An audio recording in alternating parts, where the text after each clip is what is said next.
Hello అండి, welcome to our channel lucky long style cooking. ఈరోజు మన వీడియో వచ్చేసి చేప చెనతో అయితే పకోడీ అయితే వేస్తున్నాను. ఈ పకోడీ చాలా టేస్టీగా ఉంటుంది, అంతే ఈజీగా కూడా చేసుకోవచ్చు. ఎలా చేయాలో ఈ వీడియో ఎక్కడ స్కిప్ చేయకోకుండా ఫుల్గా అయితే చూసేయండి. ముందుగా అయితే చేప చెన అయితే తీసుకున్నాను. ఈ చెన వచ్చేసి 1/2 కిలో అయితే ఉంటుంది. నీసు వాసన అనేది రాకుండా శుభ్రంగా అయితే కడిగేసి స్పూన్తో అయితే ఈ విధంగా అయితే మ్యాష్ చేస్తున్నాను. లైట్గా అయితే పకోడీకి కావాల్సిన ఇంగ్రీడియంట్స్ వేసుకున్న తర్వాత కలుపుకోవడానికి వీలుగా అయితే మ్యాష్ చేసేసుకోవాలి. చూడండి, మ్యాష్ చేసిన తర్వాత ఇందులోకి అయితే శనగపిండి అయితే వేస్తున్నాను. నేను తీసుకున్న చిన్న కప్పుతో 1 కప్పు అయితే శనగపిండి అయితే వేసాను. అదేవిధంగా 2-3 స్పూన్లు బియ్యం పిండి అయితే వేస్తున్నాను. ఈ క్రిస్పీగా రావడం కోసం బియ్యం పిండి అయితే వేస్తున్నాను. అలాగే ఒక పెద్ద ఉల్లిపాయ అయితే సన్నగా తరిగి అయితే వేస్తున్నాను. అలాగే పచ్చిమిర్చి, కొత్తిమీర కూడా వేసుకోవాలి. ఇప్పుడైతే నేను ఇందులో మసాలా ఇంగ్రీడియంట్స్ అయితే వేస్తున్నాను. ఒక 1/2 స్పూన్ వేయించి పొడి చేసిన జీలకర్ర పొడి అయితే వేస్తున్నాను. అలాగే 1/2 స్పూన్ ధనియాల పొడి అయితే వేసుకోవాలి. నెక్స్ట్ ఇందులోకి 1 స్పూన్ అల్లం వెల్లుల్లి పేస్ట్ అయితే వేసుకోవాలి.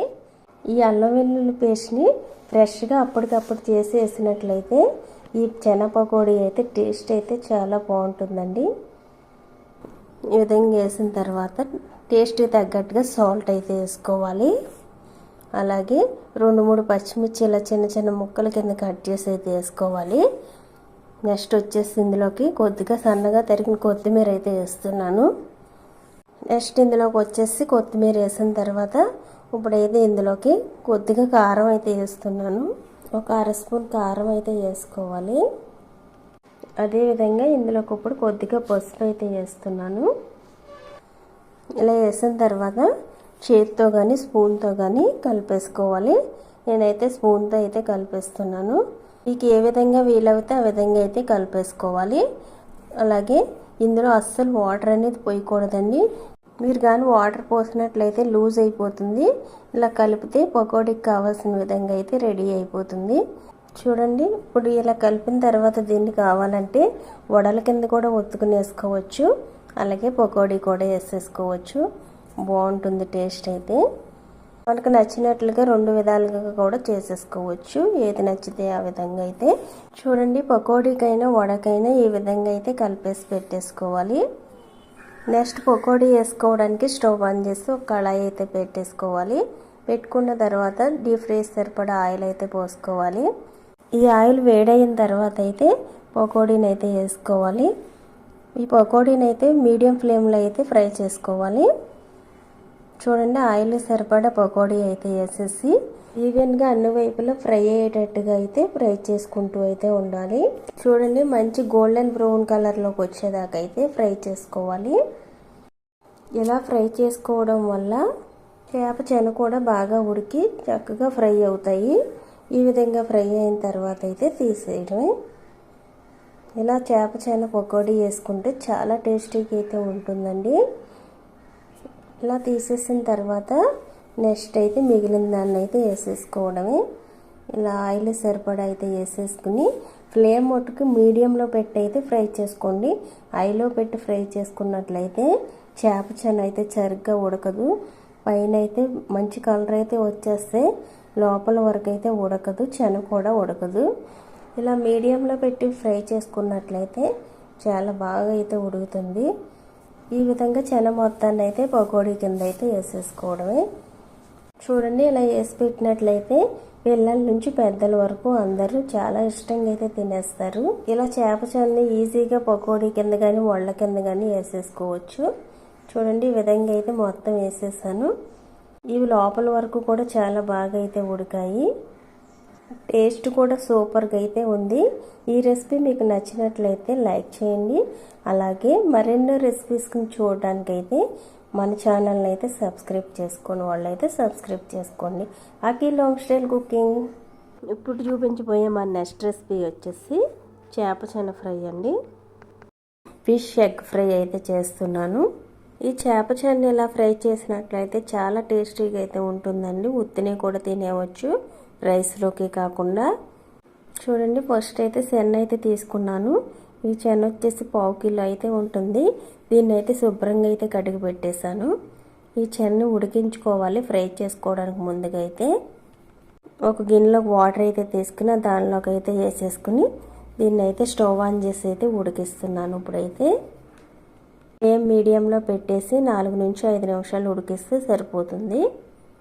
చనా ఫ్రైలో కావాల్సినవి ఒక పెద్ద సైజు ఉల్లిపాయ అయితే చిన్న చిన్న ముక్కలుగా అయితే కట్ చేశాను. అలాగే కొత్తిమీర చిన్న చిన్న ముక్కలుగా కట్ చేసిన 2 పచ్చిమిర్చి, అలాగే ఒక నిమ్మబద్ద అయితే తీసుకున్నాను. ఇప్పుడు చెన అయితే ఉడికిపోయింది. 4-5 నిమిషాల్లోనే ఈ విధంగా అయితే ఉడికింది. ఇప్పుడైతే స్టవ్ ఆపేసి ఇందులో ఉన్న వాటర్ని అయితే రిమూవ్ చేసేయాలి. ఇలా ఉడికించిన తర్వాత కూడా నీసు వాసన అనేది రాకోకుండా ఒకసారి అయితే కడిగేసి ఒక గిన్నెలోకి అయితే తీసేసుకోవాలి. ఇప్పుడైతే చెన ఫ్రై చేసుకోవడానికి ఒక కళాయి అయితే పెట్టేశాను స్టవ్ ఆన్ చేసి. ఇందులోకి 2 స్పూన్ల ఆయిల్ అయితే పోస్తున్నాను. నేను తీసుకున్న స్పూన్తో 2 స్పూన్ల ఆయిల్ అయితే పోస్తున్నాను. ఈ ఆయిల్ అయితే కరెక్ట్గా సరిపోతుంది. ఈ ఆయిల్ మీడియంగా వేడైన తర్వాత ఉల్లిపాయ ముక్కలను అయితే వేసుకుని ఫ్రై చేసుకోవాలి. చూడండి, చాప్చని వేసిన తర్వాత ఫ్లేమ్ లోలో పెట్టి ఫ్రై చేసినట్లయితే చెన అనేది బాగా ఫ్రై అవుతుంది, పర్ఫెక్ట్గా అయితే వస్తుంది. చూడండి, ఉల్లిపాయ ముక్కలు ఫ్రై అయిన తర్వాత నెక్స్ట్ ఇందులోకి పచ్చిమిర్చి ముక్కలు అయితే వేసేసుకుని ఫ్రై చేసుకోవాలి. ఒక 1/2 నిమిషం పాటు పచ్చిమిర్చి కూడా ఫ్రై అయిన తర్వాత ఉడికించి పెట్టిన చెన్న అయితే ఇందులోకి అయితే వేసేసుకోవాలి. చూడండి, చెన్న వేసేసిన తర్వాత మీరు కావాలంటే ముక్కలుగా అయినా చిన్న చిన్న ముక్కలుగా అయినా ఉంచేసుకోవచ్చు, లేకుంటే పూర్తిగా మెత్తగా మ్యాష్ చేసేవచ్చండి. ఇలా గరిటెతో అయితే మ్యాష్ చేసేసుకోవచ్చు. ఈ విధంగా ముక్కల కిందైనా వదిలేసుకుని ఫ్రై చేసుకోవచ్చు. చూడండి, ఇలా మ్యాష్ చేసేసాను. ఇప్పుడు ఇందులోకి మసాలా ఇంగ్రీడియంట్స్ అయితే వేసేద్దాం. టేస్ట్ తగ్గట్టుగా సాల్ట్ అయితే వేసుకోవాలి. 1/2 టీ స్పూన్ పసుపు అయితే వేసుకోవాలి. అలాగే 1/2 టీ స్పూన్ ధనియాల పొడి, 1/2 టీ స్పూన్ ఏంచి పెట్టిన జీలకర్ర పొడి అయితే వేసుకోవాలి. 1/2 టీ స్పూన్ గరం మసాలా అయితే వేస్తున్నాను. అదేవిధంగా 1 టీ స్పూన్ అల్లం వెల్లుల్లి పేస్ట్ అయితే వేసుకోవాలి. నెక్స్ట్ వచ్చేసి ఇందులోకి 1 టీ స్పూన్ వరకు కారం అయితే వేసుకోవాలి.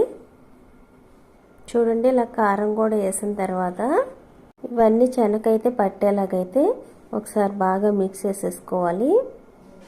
ఇలా మిక్స్ చేసేసిన తర్వాత దీనిపైన అయితే మూత అయితే పెట్టేసి 2-3 నిమిషాల పాటు అయితే లో ఫ్లేమ్లో అయితే దీన్ని ఫ్రై చేసుకోండి. చెన అయితే ఫ్రై అయిపోతుంది. 2-3 నిమిషాల తర్వాత అయితే ఇప్పుడు చూపిస్తున్నాను. చూడండి, చెన అయితే బాగా ఫ్రై అయిందండి. ముందుగా ఉడికించి వేసుకోవడం వల్ల చెన అనేది తొందరగా అయితే ఫ్రై అయిపోతుంది. చూడండి, చాలా తక్కువ టైంలో అయితే ఫ్రై చేసేవచ్చు చెన ఫ్రైని అయితే. ఈ విధంగా ఫ్రై అయిన తర్వాత ఇందులోకి కట్ చేసి పెట్టుకున్న కొత్తిమీరని అయితే వేసేసుకోవడమే. ఇలా కొత్తిమీర వేసేసిన తర్వాత ఇందులోకి అయితే నిమ్మరసాన్ని అయితే వేస్తున్నాను. ఇప్పుడు ఇలా నిమ్మరసం కూడా వేసుకోవడం వల్ల చెన టేస్ట్ అయితే చాలా బాగుంటుందండి. ఇలా వేసేసిన తర్వాత అయితే ఒకసారి అయితే బాగా కలిసేట్టుగా కలిపేయాలి. చెన అంతటికి పట్టేలాగే నిమ్మరసం అయితే ఒకసారి ఈ విధంగా కలిపేసుకోవాలి. అంతేనండి, చాలా ఈజీగా అయితే చేసేవచ్చు చెన ఫ్రైని అయితే. ఇలా చేసి పెట్టినట్లయితే పిల్లలు కూడా చాలా ఇష్టంగా అయితే తింటారు. ఇప్పుడైతే ఒక బౌల్లోకి అయితే తీసేస్తాను. ఈ రెసిపీ మీకు నచ్చినట్లయితే లైక్ చేయండి. అలాగే సబ్స్క్రైబ్ చేసుకున్న వాళ్ళైతే సబ్స్క్రైబ్ చేసుకోండి. మరెన్నో ఈజీ రెసిపీస్ అయితే మా అఖిల్ హోమ్ స్టైల్ కుకింగ్లో అయితే చూసేయండి.